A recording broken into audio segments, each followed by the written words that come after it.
നമ്മൾ പരിഭവിച്ചിരിക്കുമ്പോൾ ഓടിപ്പോകുന്നത് വെറും സമയമല്ല, ഒരിക്കലും തിരിച്ചു കിട്ടാത്ത സുന്ദര നിമിഷങ്ങളാണ്. പലപ്പോഴും ചെറിയ കാര്യങ്ങൾക്കായിരിക്കും നമ്മൾ വഴക്കിടുന്നത്. ഒരു വാക്ക് അല്ലെങ്കിൽ ഒരു തെറ്റിദ്ധാരണ. ഈ ഈഗോ കാരണം സംസാരിക്കാതിരിക്കുന്നത് ഒരുപക്ഷെ ദിവസങ്ങളോ മാസങ്ങളോ നീണ്ടുപോകും. അകലം കൂടുന്തോറും അങ്ങോട്ടേക്ക് തിരിച്ചു ചെല്ലാനുള്ള മടി കൂടും.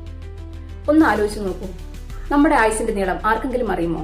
നാളെ നമുക്കോ നമ്മൾ പിണങ്ങിയിരിക്കുന്ന ആൾക്കോ എന്തെങ്കിലും സംഭവിക്കുമെന്ന് ആർക്കും അറിയില്ല. നമ്മൾ പിണക്കം മാറ്റാൻ വെച്ചിരിക്കുന്ന ഈ സമയം നമുക്ക് ലഭിക്കുന്ന അവസാനത്തെ അവസരമായിരുന്നെങ്കിലോ? തെറ്റാരുടെ ഭാഗത്തായാലും വേണ്ടില്ല, ആദ്യം ചെന്ന് സംസാരിക്കാൻ കാണിക്കുന്ന മനസ്സ് അതൊരു തോൽവിയല്ല, മറിച്ച് അതൊരു വലിയ വിജയമാണ്.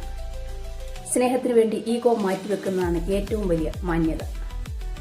നിങ്ങൾ ഈ വീഡിയോ കണ്ടുകൊണ്ടിരിക്കുമ്പോൾ ആരുടെയെങ്കിലും മുഖം നിങ്ങളുടെ മനസ്സിലേക്ക് വരുന്നുണ്ടെങ്കിൽ, അത് നിങ്ങളുടെ പ്രിയപ്പെട്ടവരാണെങ്കിൽ ഇപ്പോൾ തന്നെ അവർക്കൊരു മെസ്സേജ് അയക്കൂ, അല്ലെങ്കിൽ അവരെ ഒന്ന് വിളിക്കൂ. ആ പിണക്കം അവിടെ തീരട്ടെ. സ്നേഹിക്കാൻ സമയം തികയാത്ത ഈ ലോകത്ത് എന്തിനാണ് വെറുതെ പിണങ്ങിയിരിക്കുന്നത്?